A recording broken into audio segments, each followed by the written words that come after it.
vamos a llegar con el cuco de hematología, que son los trastornos de coagulación. Recordemos cuál es la fisiología normal de los trastornos de coagulación. Las anemias falciformes dan una hemólisis extravascular. Por una parte también podrían ser intravasculares ambas, ¿no? Pero predominantemente por las microoclusiones y por la forma del glóbulo rojo tienden a quedarse a nivel de la microvasculatura del vaso. Tienden a ser predominantemente extravascular. Ojo que no es rajatabla, no es a rajatabla lo que les comento de que una hace hemólisis intravascular y otros extravascular.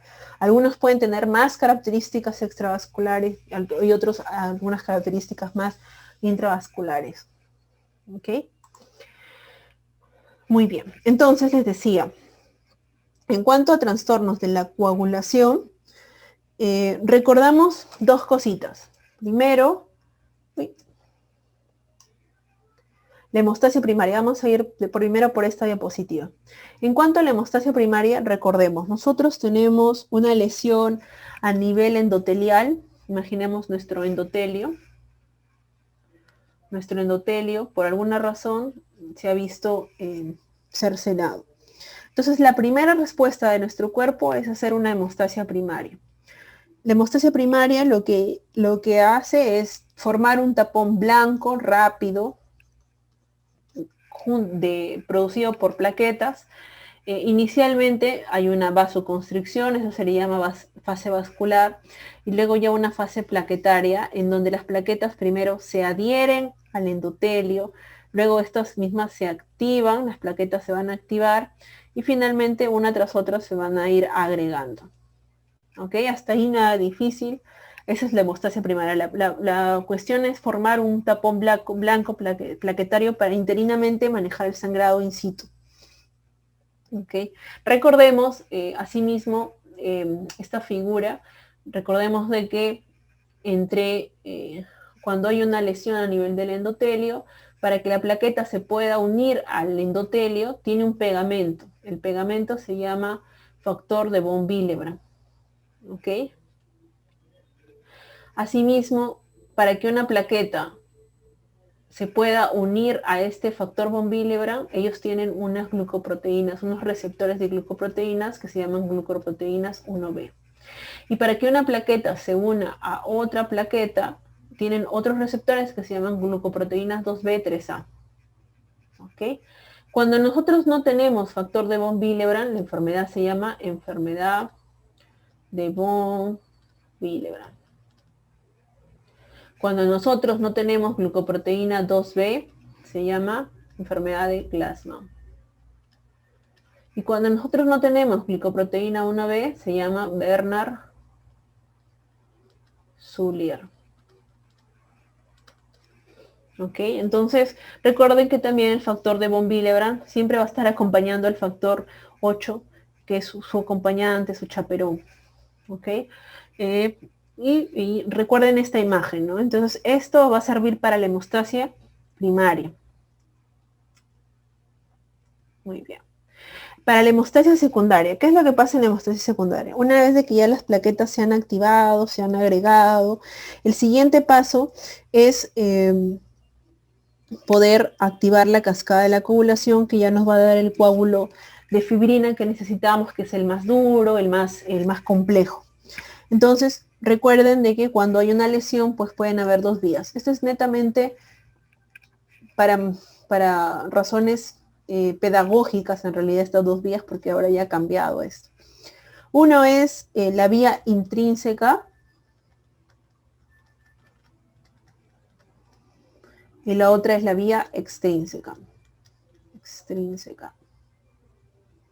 La vía extrínseca va a iniciar con el factor tisular que se va digamos, a descubrir cuando hay una lesión a nivel endotelial y va a convertir el factor 7 en el factor 7A. El factor 7 finalmente va a tener un efecto a nivel del factor 10. ¿Ok? En cambio, en la vía intrínseca vamos a empezar así. Viene el factor 12, luego el factor 11, ya no el 10 porque el 10 está acá al final, luego el factor 9, luego el factor 8, uno desencadenando a otro, uno así mismo, otro, y finalmente van a llegar hacia la vía común, que es llegar al factor 10, porque el factor 10 lo que va a hacer es convertir la protrombina en trombina. Esta trombina lo que va a hacer es convertir el fibrinógeno en fibrina, y ahí termina. ¿Por qué? Porque la fibrina, digámoslo así, es una red mucho más fuerte para poder contener este sangrado que hay a nivel de nuestro cuerpo, formación de nuestro coágulo finalmente. ¿Okay? Recordar varias cosas. La vía intrínseca la vamos a monitorizar por medio del tiempo de tromboplastina activado, mientras que la vía extrínseca vamos a monitorizarla por el tiempo de protrombina. ¿Okay? El tiempo de trombina monitoriza la conversión de la protrombina a trombina. Tiempo de trombina. ¿Ok? Y finalmente, recuerden que la fibrina se va a romper ya cuando está bien estabilizado el sangreado, y por la plasmina se va a terminar lisando, ¿no? Muy bien. Eso es lo que yo deseo que recuerden. ¿Cómo se monitoriza el TTPA? ¿Cómo se monitoriza la vía intrínseca? ¿Cómo se monitoriza la vía extrínseca? ¿Y para qué es importante, dirán ustedes? Porque hay patologías en las cuales hay deficiencia de ciertos factores y que por conclusión vamos a tener que monitorizar hacer cierta monitorización laboratorial. ¿Ok?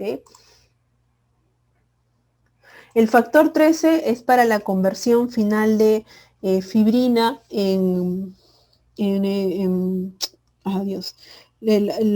fibrina a fibrina estabilizada. Para eso sirve el factor 13. ¿Ok? Recuerden que también el factor tisular, que venía por acá, el factor tisular, también llamado factor 3. Ya no les vayan a confundir.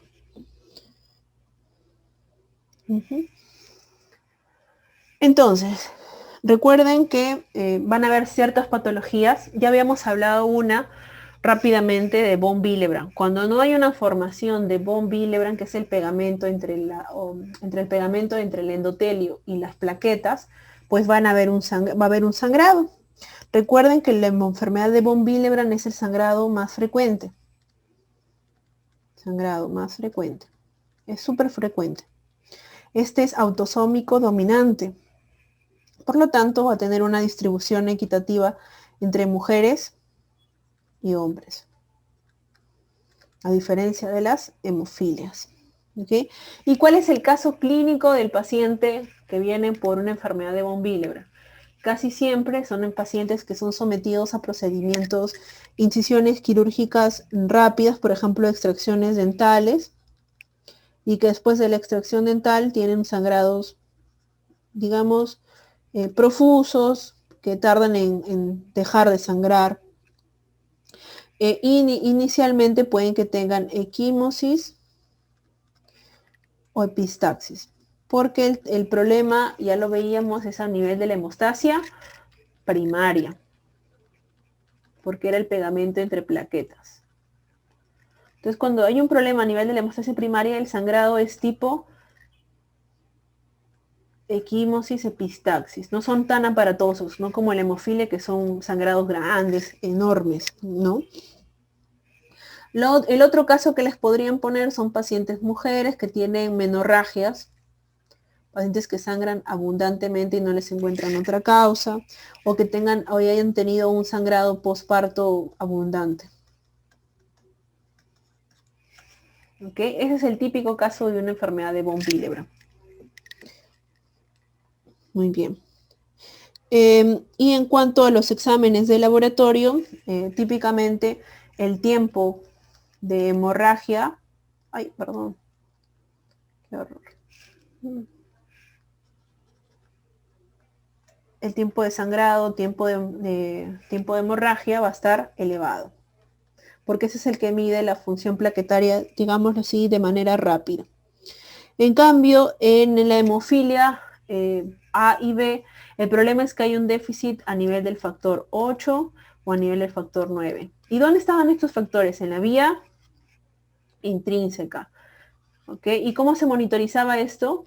Con el TTPA. Entonces, son pacientes que les van a decir, casi siempre son pacientes varones, chiquititos, que van a tener sangrados profusos, grandes, aparatosos, como hemartrosis o sangrado a nivel de las articulaciones, y que al examen de laboratorio ustedes van a encontrar que tienen un TTPA prolongado. ¿Okay? Ese es el típico paciente que les van a mencionar en una hemofilia. Recuerden que es recesivo asociado al cromosoma X. ¿Okay? Y dentro de las características es de que el sangrado es a nivel de las articulaciones o a nivel muscular. En estos casos, lo que se altera es el TTPA. ¿Ok? Son pacientes de esta índole. Vamos a ver, hay 3 preguntas. Ay, no puedo.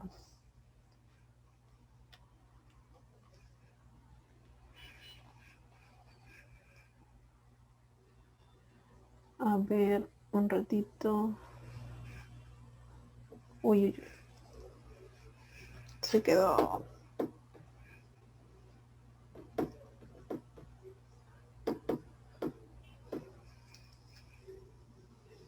Se quedó.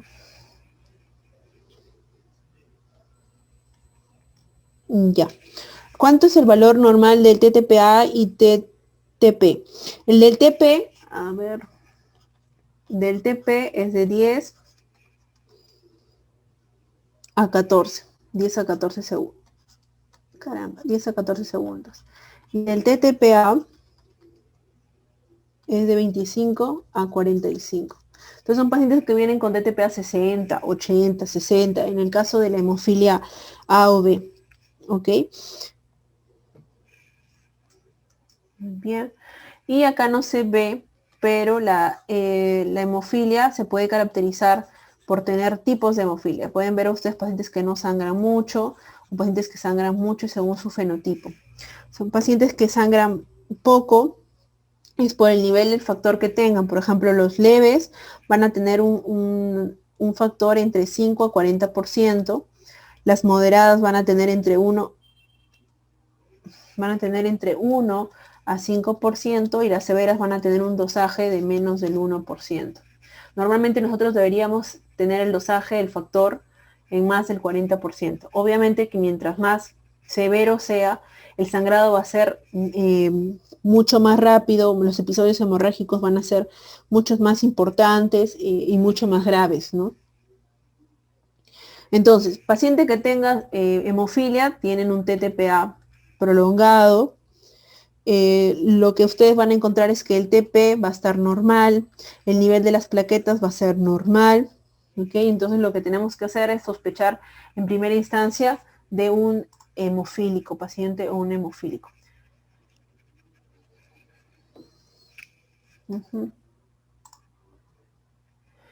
Y como les decía, en la enfermedad de von Willebrand, pues van a ser sangrados menos aparatosos por epístasis, al sacar un diente, una menstruación abundante, y no van a tener esos sangrados aparatosos a nivel muscular o a nivel de las articulaciones. ¿Okay?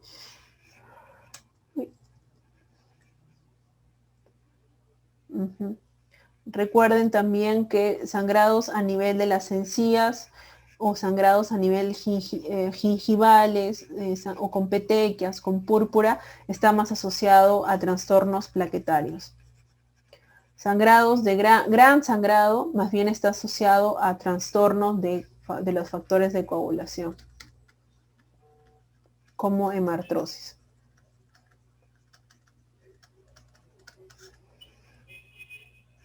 En cambio, sangrados menos evidentes, más pequeños, van a estar asociados a trastornos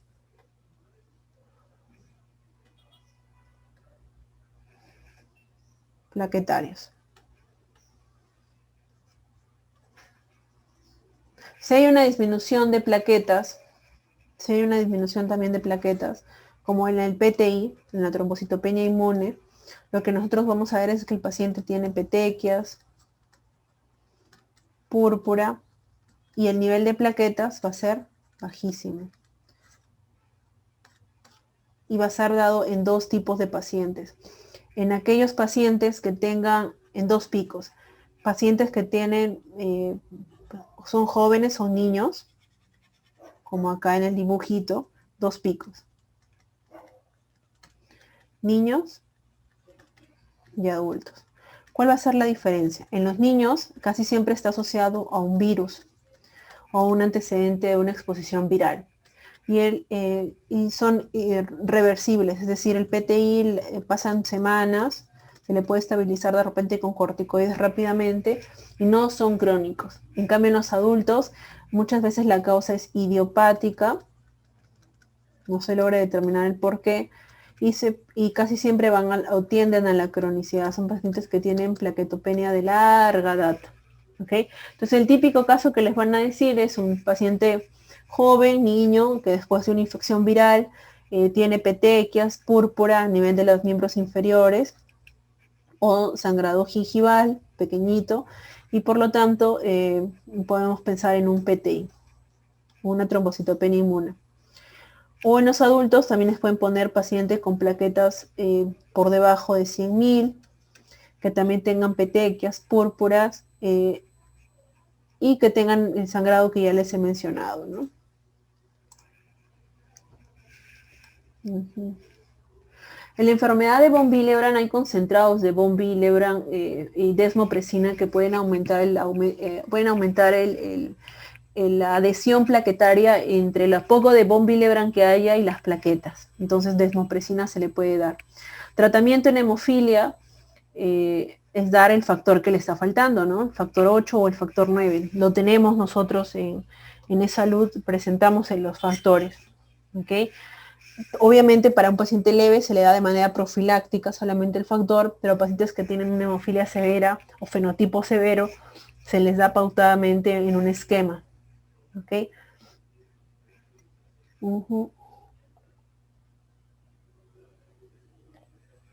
En un Henoch hay dolor abdominal, es una púrpura palpable la que van a encontrar. Entonces, y los antecedentes son diferentes, no van a encontrar plaquetopenia. Para dar transfusión de plaquetas, que en realidad debemos evitar a lo máximo dar plaquetas en el PTI, salvo que tengan menos de 20.000 plaquetas, que tenga un sangrado severo, dígase sangrado a nivel cerebral, o a nivel gastrointestinal, o a nivel urológico. ¿Ok? Entonces, salvo esas causas, no deberíamos dar plaquetas, porque ¿cuál es la fisiopatología de la trombocitopenia inmune? Idiopática, no le han puesto idiopática. La fisiopatología es de que hay anticuerpos contra las plaquetas. Entonces, ¿qué hago si yo le doy transfusión de plaquetas? Lo que voy a hacer es avivar el fuego de estos anticuerpos y van a destruirse las plaquetas de igual manera. ¿Okay? Entonces, solamente para efectos de, por ejemplo, de una cirugía urgente o de sangrados de gran intensidad o sangrados severos, se le da transfusión plaquetaria.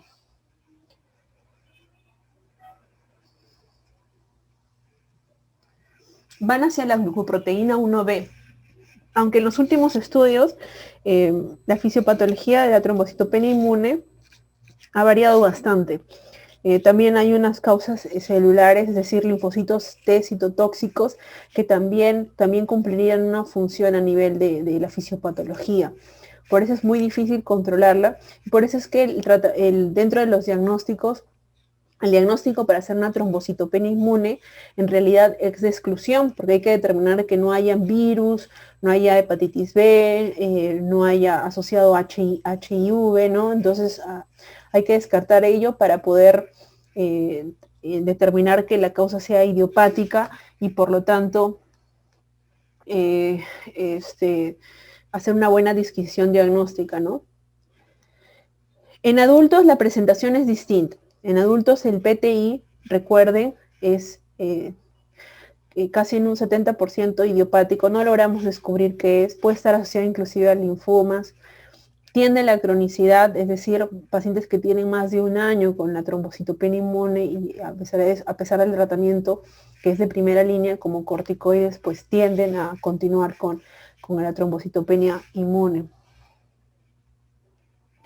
¿Hay otra diferencia entre hemofilia A y B? No, fenotípicamente, bueno, solamente de repente hacer la distinción en que la hemofilia A es más frecuente que la B en nuestro país, y entonces vamos a encontrar más pacientes con hemofilia A. El fenotipo va a depender en realidad del porcentaje de función de este factor, ¿no? Cuando tenemos un paciente con PTI, ahora vamos a escribir esos, el tratamiento para PTI de primera línea son corticoides. Prednisona, si es que puede tolerar vía oral. Si es que pues es un paciente que tiene, por ejemplo, tiene criterios de tratamiento, ¿no? Dentro de los criterios de tratamiento es de que tenga por debajo de 20.000 plaquetas o un sangrado concomitante. Entonces le damos corticoides. Pero si necesitamos subirle porque tiene un sangrado y rápidamente hacerlo, subirle, le damos pulsos también de corticoides, no orales como prednisona, sino le damos metilprednisolona o dexametasona, cualquiera de ellos. Asimismo le damos inmunoglobulinas para que pueda disminuir el efecto de los anticuerpos frente a ello, y muchas veces si es que están sangrando profusamente, transfusiones, solamente en estos casos, no de manera continua. Las transfusiones es lo último que debemos hacer. ¿Okay? Ese sería el tratamiento. Y de larga data, pues puede quedar con corticoides según cómo vaya respondiendo, ya veremos en el interino. Pero para efectos de ustedes, de estas clases, recuerden que el tratamiento es con corticoides inicialmente, ¿no? Tanto en niños como en adultos. La diferencia es que en niños es reversible. ¿Okay? Muy bien, entonces pasamos a la parte de anticoagulantes. Vamos a ver acá. Recuerden que las heparinas lo que van a hacer es hacer un efecto de potenciador de la antitrombina.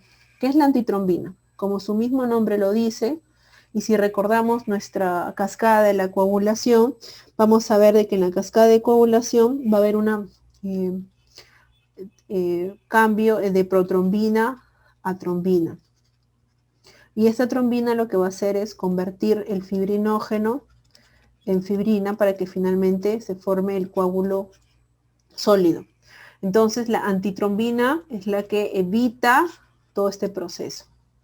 Las heparinas lo que hacen es mejorar el efecto de la antitrombina, ¿ok?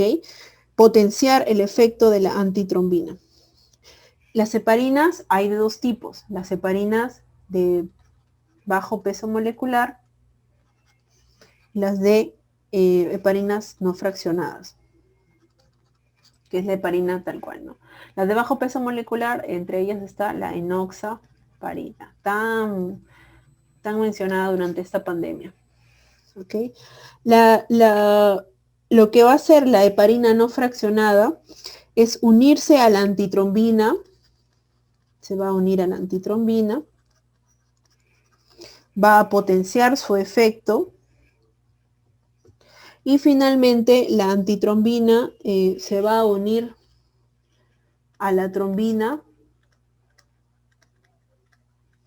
bloqueándola, y por lo tanto ya no produce, haciendo un efecto anticoagulante, ¿no? En cambio, la heparina de bajo peso molecular, además de tener un efecto a nivel de la antitrombina, lo que va a hacer la heparina de bajo peso molecular es de que la antitrombina se va a terminar uniendo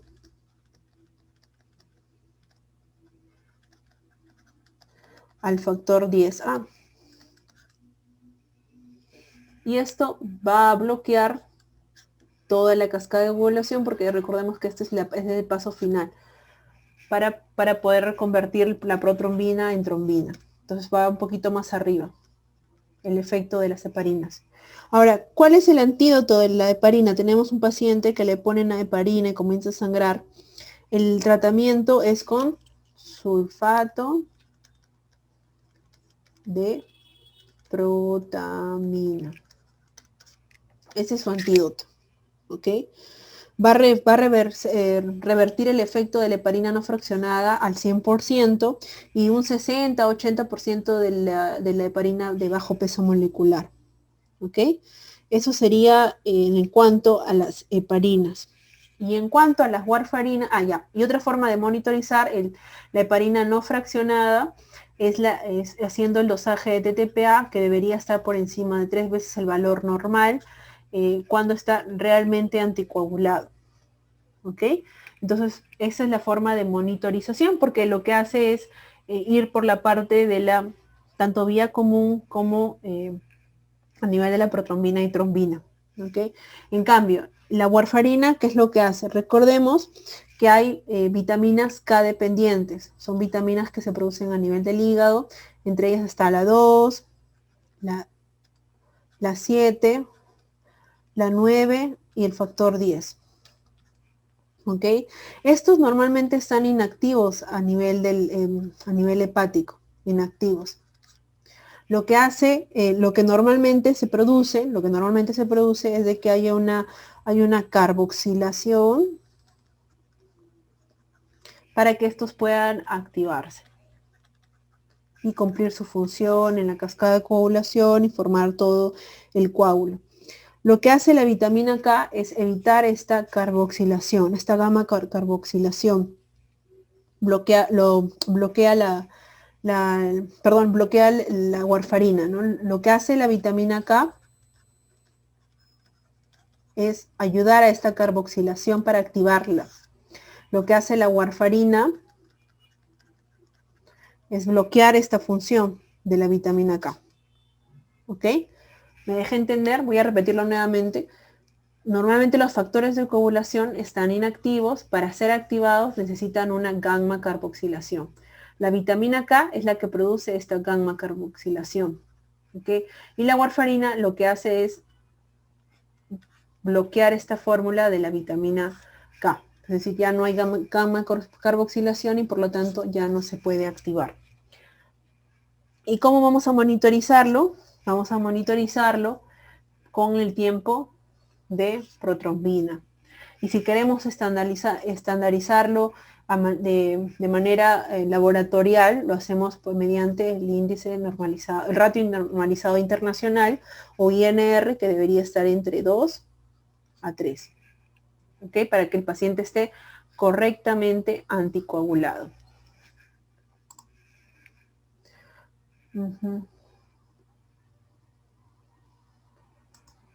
Muy bien.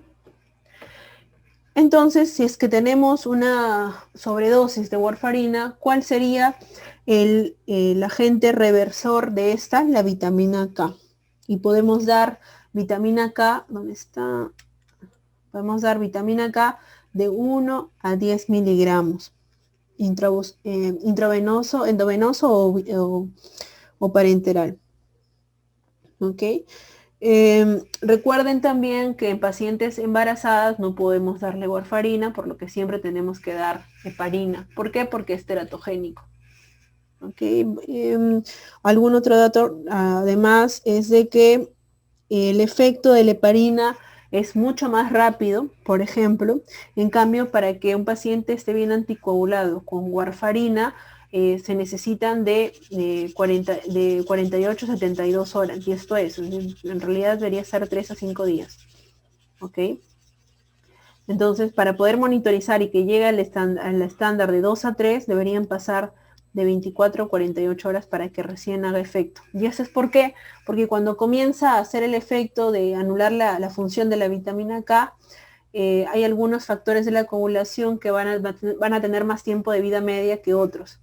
Entonces, hasta que se logre que todos los factores ya activados se eliminen, pues van a pasar este tiempo de 24 a 48 horas y por eso tarda tanto en hacer efecto. En cambio, la heparina es de efecto rápido y por lo tanto en pacientes que tienen trombosis agudas se le inicia con heparina y luego ya se cambia a warfarina. ¿ok? Recuerden que los efectos secundarios de la heparina, pues es que tengan hemorragias, que tengan trombocitopenia inmune secundaria a heparina. En el caso de la warfarina, que tengan, también pueden tener hemorragias. Ya había mencionado lo de las embriopatías a nivel cuando se lo da a gestantes, o pueden tener hipersensibilidad, pero en realidad es muy infrecuente. Ok, chicos. A ver, voy a ver una última pregunta. ¿Hasta ahí hay alguna pregunta o duda con respecto a lo dictado? Es el momento en el que puedan ustedes hacerme cualquier tipo de preguntas.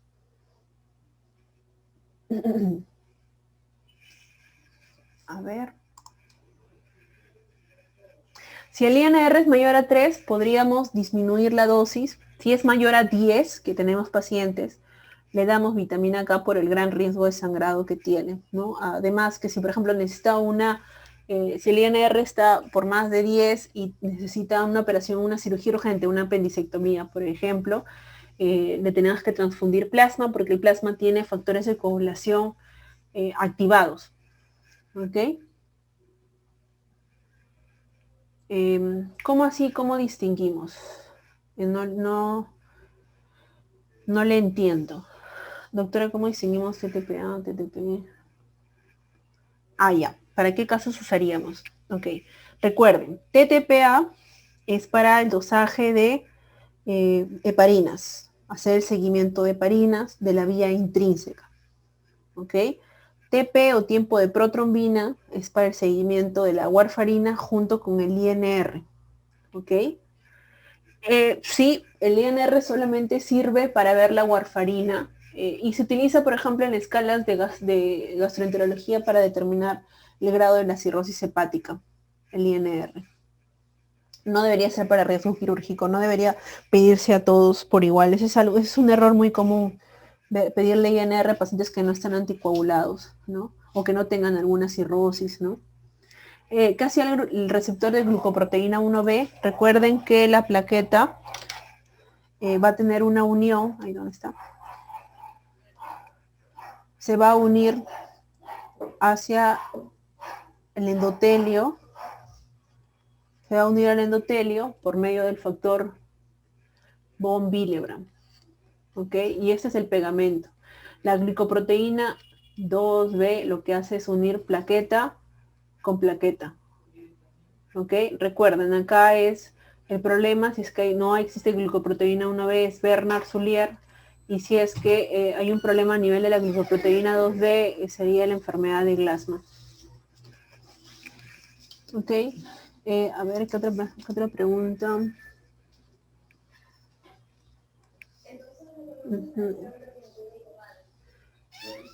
Claro, normalmente toma de 40, en realidad nosotros hacemos un nuevo dosaje de warfarina, iniciamos por ejemplo hoy día domingo y deberíamos hacer un dosaje al día miércoles después de 3 días para poder efectivamente ver si es que ya está correctamente anticoagulado. Al tercer día ya debería estar con un INR entre 2 a 3, ¿ok?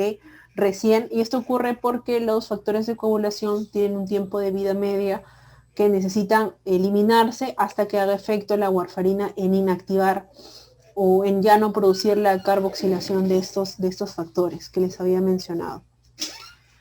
La enfermedad de von Willebrand, al no tener el pegamento de esta, vamos a ver acá, recuerden que les decía que el von Willebrand sirve para pegar la plaqueta con el endotelio. Entonces, ¿cuál va a ser la sintomatología? La sintomatología va a ser que haya un sangrado de tipo plaquetario. ¿Cuál les había dicho que el sangrado de tipo plaquetario? Que hayan sangrados leves, por ejemplo, equimosis, sangrados gingivales, que no son sangrados aparatosos. Entonces, los pacientes con von Willebrand van a tener estos síntomas. Son pacientes,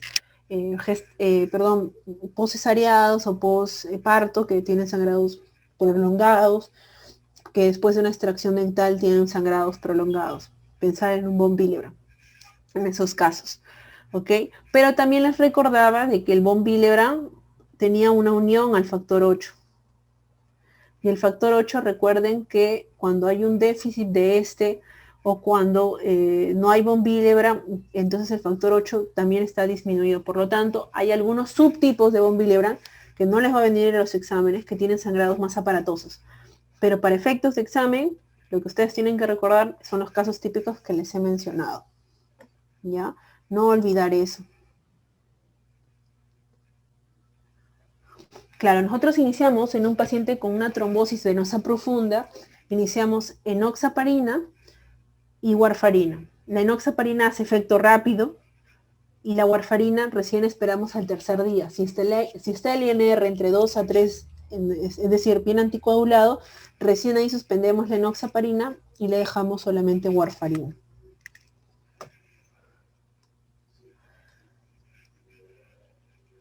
No, para la trombastenia y la enfermedad de Bernard, como el problema es a nivel plaquetario, cuando necesitamos tener un tratamiento, el tratamiento es transfundir plaquetas para el procedimiento.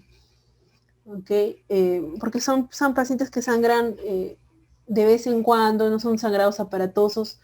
Le podemos dar desmopresina, que aumenta la avidez entre la unión de plaquetas, entre las pocas que pueden haber funcionando. El TTPA debe elevarse hasta 3 veces el valor normal cuando está realmente anticoagulado con heparina no fraccionada. No fraccionada. ¿Ok?